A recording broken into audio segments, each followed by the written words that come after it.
आज हम पढ़ने वाले हैं बेसिक अकाउंटिंग टर्म्स के बारे में। हमारी लास्ट वीडियो भी इस टॉपिक से रिलेटेड बनी थी और उसके अंदर हम लोगों ने एसेट्स एंड लाइबिलिटीज के बारे में जाना था and what are the main parts of assets and liabilities, उनके बारे में भी हम लोगों ने अच्छे से पढ़ लिया था। एंड ये हमारी इस टॉपिक से रिलेटेड सेकेंड वीडियो है और इसके अंदर हम कुछ और बेसिक अकाउंटिंग टर्म्स के बारे में जानेंगे, जैसे कि कैपिटल है, एक्सपेंडिचर है एंड इनकम है। इन तीनों के बारे में जानेंगे। मैं जो भी चीज़ों को बताता चला जाऊंगा आप लोगों को अच्छे से समझ में आएंगी। अगर आपको लगता है कि समझ में नहीं आई तो वीडियो को दोबारा से देखना, क्योंकि ये चीज़ें ही ऐसी हैं बेटा जिनको समझने के लिए बहुत ज़्यादा कंसंट्रेशन की आप लोगों को ज़रूरत पड़ने वाली है। ठीक है बेटा, तो चलिए शुरू करते हैं आज की वीडियो। हमारे पास सबसे पहली टर्म है कैपिटल। देखिए बेटा, कैपिटल क्या होती है। वैसे तो एक ऑनर ने बिजनेस को शुरू करने के लिए जितना भी पैसा लगाया है उसको क्या बोला जाता है, कैपिटल बोला जाता है। ठीक है, अब कैपिटल को अच्छे से समझने के लिए मैं आप लोगों को कुछ चीजें बता देता हूँ। जैसे फॉर एग्जांपल हमने कल भी डिस्कस की थी सेम थिंग। जैसे मान लीजिए एक बिजनेस है, ऑलरेडी ये बिजनेस पहले से चल रहा है और इसके अंदर कुछ एसेट्स हैं और कुछ लायबिलिटीज पड़ी हुई हैं। ठीक है, जैसे कि हमारे पास कैश पड़ा हुआ है, जैसे कि हमारे पास स्टॉक पड़ा हुआ है, जैसे कि हमारे पास मशीनरी पड़ी हुई है, जैसे कि हमारे पास बिल्डिंग पड़ी हुई है, फर्नीचर, कुछ भी प्रकार की इस प्रकार की हमारे पास वो पड़ी हुई है। एंड बिजनेस में हमारे पास लायबिलिटीज पड़ी हुई है। लायबिलिटीज क्या होती है, कल हमने जाना था कि जो पैसा बिजनेस ने देना है वो लायबिलिटीज होती है। लायबिलिटीज दो प्रकार की हो सकती हैं, एक तो होती है आउटसाइड लायबिलिटी, एक होती है इनसाइड। आउटसाइड लायबिलिटी कौन सी होती है बेटा, आउटसाइड लायबिलिटीज जो हमने बिजनेस के बाहर लोगों को पैसा देना है। और इनसाइड कौन सी हो जाएंगी, जो बिजनेस के अंदर ही पैसा देना है। अंदर कौन होते हैं, ऑनर होते हैं। देखो ध्यान से, अगर बिजनेस को शुरू करने के लिए एक मालिक ने, ऑनर ने पैसा लगाया है और उसको कैपिटल कहेंगे, तो ये जो कैपिटल होती है ना, ये कैपिटल भी बिजनेस के लिए लायबिलिटी होती है। क्यों होती है, क्योंकि बिजनेस का ये कर्तव्य बनता है कि जिस बंदे ने, जिस मालिक ने पैसा लगाकर उस बिजनेस को शुरू किया है, ये बिजनेस कुछ समय के बाद में जब भी जरूरत पड़ती है तो ये पैसा उसको वापस देगा। तो कहने का मतलब ये जो कैपिटल जितना भी बिजनेस में पड़ा होता है वो किसका होता है, ऑनर का होता है, बिजनेस का नहीं होता है। ठीक है, इसीलिए इसको लायबिलिटी कहा जाता है। आउटसाइड लायबिलिटी कौन सी होती है, जैसे कि बिजनेस ने कहीं बाहर से बैंक से लोन लिया हुआ है, वो वाला। तो चलिए, अब हमने ये जो क्वेश्चन के अंदर कैपिटल है, तो इनसाइड जो लायबिलिटी है बेटा, इसको मैं क्या कह सकता हूँ, कैपिटल भी बोल सकता हूँ। ठीक है, अभी इस कैपिटल को फाइंड आउट करने का एक फॉर्मूला है हमारे पास। कौन सा फॉर्मूला है, capital is equal to assets minus outside liabilities. Business के अंदर जितने भी आउटसाइड लायबिलिटीज हैं, बाहर से जितना भी पैसा लिया हुआ है, वो सारा एसेट्स में से घटा दीजिए, हमारी कैपिटल बिजनेस में निकल के सामने आ जाएगी। हमने यहाँ बोला था ये सारी चीजें, कैश है, मान लीजिए पड़ा हुआ है हमारे पास 50,000 रुपीज बिजनेस में पड़ा हुआ है, स्टॉक पड़ा हुआ है 1 लाख रुपीज का, मशीनरी पड़ी हुई है हमारे पास 1,50,000 की, एंड बिल्डिंग पड़ी हुई है हमारे पास 2 लाख रुपीज की। लायबिलिटी पड़ी हुई है हमारे पास, आउटसाइड लायबिलिटी है, ये पड़ी हुई है मान लीजिए 50,000 की। ठीक है, अब इसको कैलकुलेशन कीजिए। एसेट्स कितने हो गए हमारी total, 3 lakh, 4 lakh, 5 lakh. Total assets हो गई हमारी 5 लाख। माइनस में ये कितना है, 50,000। 50,000 कौन सा, हमने बैंक से लोन लिया था बिजनेस को शुरू करने के लिए। अभी अमाउंट निकल के सामने कितना आया, ये आया 4,50,000। ये 4,50,000 रुपए जो आया है, 4,50,000, ये कैपिटल है। कैपिटल बोले तो ऑनर ने बिजनेस को शुरू करने के लिए जो पैसा लगाया था, ये वो वाला पैसा है। ठीक है बेटा, तो होप सो आप लोगों को ये कैपिटल अच्छे से समझ में आ गई होगी। और फिर भी नहीं आया, एक बार वीडियो को दोबारा से देख लीजिएगा। चलिए, और अगर बेटा कोई फिर भी आपका डाउट रह जाता है तो आप लोगों ने कमेंट बॉक्स में कमेंट करके जरूर बता देना है, मैं आप लोगों को क्लियर कर दूंगा। Next one, expenditures. हिंदी में बेटा मैं बता देता हूँ साथ ही साथ, इसको बोलते हैं पूंजी। ठीक है, पैसा जो लगाया है। कैप एक्सपेंडिचर होता है, इसको हिंदी में बोलते हैं व्यय। ओके, अभी इसका मीनिंग समझिए। एक्सपेंडिचर्स देखिए बिजनेस को चलाने से रिलेटेड जितना भी एक ऑनर होता है या बिजनेस होता है वो पैसा लगा रहा है, उस सारे के सारे को क्या बोला जाएगा, एक्सपेंडिचर बोला जाता है। कि किस किस प्रकार का होता है एक्सपेंडिचर, देखिए मान लीजिए हम लोगों ने गुड्स को परचेज किया, सबसे पहले क्या परचेज किया हम लोगों ने, रॉ मटेरियल को परचेज किया।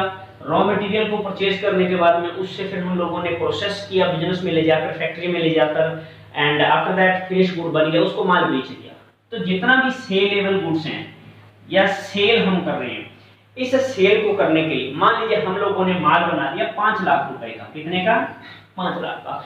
इस 5 लाख को बनाने के लिए हमारी जितनी भी कॉस्ट हुई है, क्या हुई है जी, कॉस्ट, बोले तो जितना खर्चा हुआ है, दैट इज कॉल्ड एक्सपेंडिचर। नहीं समझ में आया तो प्लीज रिपीट करके देख लेना। जितना भी हमारा सेल हमने किया है, इस सेल को एक शब्द और दे सकते हैं हम लोग, क्या दे सकते हैं बेटा, ध्यान से देख लीजिए, रेवेन्यू। एक शब्द और दे सकते हैं इसको, टर्नओवर। टर्नओवर भी इसको कई बार बोल दिया जाता है, ठीक है बेटा। सेल के लिए वर्ड यूज किया जाता है टर्नओवर। टर्नओवर का मतलब होता है पूरे साल का, साल से लिया जाता है, लेकिन सेल या रेवेन्यू ये थोड़े समय के लिए भी हो सकता है, ठीक है। रेवेन्यू टर्नओवर यूज किया जाता है पूरे साल के अंदर आप लोगों ने कितने रुपए का टर्नओवर किया, सेल किया, माल बना के बेचे देते हो, प्रॉफिट होता है, वो अलग चीज होती है। चलिए अब ये मान लीजिए इस रेवेन्यू को क्या है, बनाने के लिए कितना खर्चा है, वो एक्सपेंडिचर कहलाता है। सेकंड थिंग कौन सी होती है, हम लोगों ने फॉर एग्जांपल हमारे बिजनेस के लिए एडवर्टीजमेंट किया, एडवर्टीजमेंट का खर्चा जितना भी है वो भी एक्सपेंडिचर में काउंट हो जाएगा। हम लोगों ने सेल करने के लिए जैसे ट्रक वगैरह को, वो तो इसके अंदर आ ही जाएगा। हम लोगों ने कोई कमीशन पे किया, ठीक है ना, वो सारा इसके अंदर आ जाएगा। रेंट पे किया, व्हाटएवर जो भी चीजें पे करी है वो सारी की सारी इसके अंदर आ जाएगी। एक चीज और होती है बेटा, देखिए मान लीजिए हम लोगों ने इस बिजनेस को चलाने के लिए मशीन खरीदी है, या ट्रक खरीदा है, या बिल्डिंग खरीदी है, ठीक है ना, या बिल्डिंग है, कोई ऑटोमोबाइल्स हो गए ना, ट्रक वगैरह, ये हमने खरीदे हैं। हमारे पास मान लीजिए टोटल ये 20 लाख रुपए का सामान पड़ा हुआ है, 20 लाख। क्या अगले साल इनकी वैल्यू 20 लाख रुपीस रहेगी, कितनी रहेगी, डाउन हो जाएगी ना। मान लीजिए इनकी वैल्यू टोटल रह गई है 17 लाख लास्ट अगले साल जो, ठीक है, पिछले साल इनकी 20 लाख थी और इस साल कितनी रह गई है, 17 लाख रही है। ये तो 3 लाख रुपीस डाउन हो गई इनकी वैल्यू, ये क्या है, ये भी हमारा एक्सपेंडिचर ही माना जाएगा। इसको वैसे बेटा बोलते हैं, इस टर्म को बोलते हैं डेप्रिसिएशन। क्या बोलते हैं, डेप्रिसिएशन। डेप्रिसिएशन का मतलब होता है, हिंदी में इसको बोलते हैं ह्रास, और वैसे डेप्रिसिएशन का मतलब होता है किसी भी वैल्यू का कम हो जाना, किसी भी कीमत का कम हो जाना। आप लोगों ने फॉर एग्जांपल एक स्कॉर्पियो खरीद लिया है, ठीक है ना, एक कार खरीद ली है स्कॉर्पियो, एंड अब उस स्कॉर्पियो खरीद लिया आपने, उसको लाकर घर में खड़ा कर दिया, खड़ी कर दिया, और वो चलाया भी नहीं है, फिर भी उसकी कीमत क्या हो रही है, डाउन हो रही है ना। वो किसकी वजह से हो रही है, with the passage of time की वजह से हो रही है। अगर आप उसको चला रहे हो तो फिर वो बेटा उसके घसने की वजह से हो रही है, क्योंकि ज्यादा ज्यादा आप काम उससे ले रहे हो, उसकी वजह से भी उसकी वैल्यू डाउन हो रही है ना। तो ये सारी चीजें होती है, इन सभी को क्या बोला जाता है, अगर वैल्यू डाउन हो रही है तो डेप्रिसिएशन। ये वैसे वर्ड आगे भी आएगा, लेकिन ये डेप्रिसिएशन होता है वो भी बेटा हमारा एक्सपेंडिचर ही काउंट किया जाता है, ठीक है। चलिए नेक्स्ट वन इज इनकम। अभी अपने इनकम को जानते हैं। जितने भी बच्चे ये वीडियो देख रहे हैं आप लोगों ने अटेंडेंस जरूर लगवा देनी है बेटा। इनकम, अभी इनकम क्या होता है, इनकम का मतलब होता है प्रॉफिट। दो प्रकार की चीजें यहाँ पे आती है, एक आती है रेवेन्यू, मैंने बोला था ना कि सेल या फिर रेवेन्यू। एक होती है हमारी इनकम या प्रॉफिट मैं कह सकता हूँ। फॉर एग्जाम्पल आप किसी भी चीज के मैन्युफैक्चरर हो, फॉर एग्जाम्पल आप लोग इलेक्ट्रॉनिक्स प्रोडक्ट के मैन्युफैक्चरर हो, आप लोग इलेक्ट्रॉनिक प्रोडक्ट बनाते हो, जैसे कि फ्रिज है, कूलर है, फैंस हैं, एसी है, ये सब बना रहे हो और उनको क्या कर रहे हो, बेच रहे हो। जितना भी बेचने से आप लोगों को पैसा इकट्ठा हो रहा है, that is called revenue. Hindi में इसको बोलेंगे आगम, आगम, गम नहीं है, आगम, ठीक है, पैसा आया, रेवेन्यू, ओके। एंड सेल भी हम इसको बोल सकते हैं। मान लीजिए आप लोगों ने टोटल सामान बेच दिया है बनाकर जी 10 लाख रुपए का, तो 10 लाख का क्या बोला जाएगा, रेवेन्यू। अब क्या है, इनकम कितना हुआ, प्रॉफिट कितना हुआ, उसको जानने के लिए आपको किस चीज का पता होना चाहिए, इसके ऊपर खर्चा कितना हुआ, कॉस्ट कितना हुआ, एक्सपेंडिचर कितना हुआ। और अगर इसमें से मैं एक्सपेंडिचर्स को, मान लीजिए एक्सपेंडिचर हुआ हमारा 7 लाख, डिडक्ट कर दूंगा तो 3 लाख रुपीस हमारी क्या आ जाएगी, इनकम आ जाएगी, प्रॉफिट आ जाएगी। तो इसीलिए हमारी इनकम का फॉर्मूला यहाँ क्या बन जाएगा, income is equal to revenue minus cost और रेवेन्यू माइनस एक्सपेंडिचर। ठीक है बेटा, इनकम जो होती है इसको हम लोग नेट प्रॉफिट भी बोल सकते हैं, प्रॉफिट भी बोल सकते हैं, बट अब इसको जो भी नाम आप लेना है वो ले सकते हो। ठीक है, आज हम सिर्फ ये 3 ही टर्म्स को डिस्कस करेंगे, नेक्स्ट टर्म्स जितने भी हैं वो अगली वीडियो के अंदर हम लोग डिस्कस करेंगे। Thank you.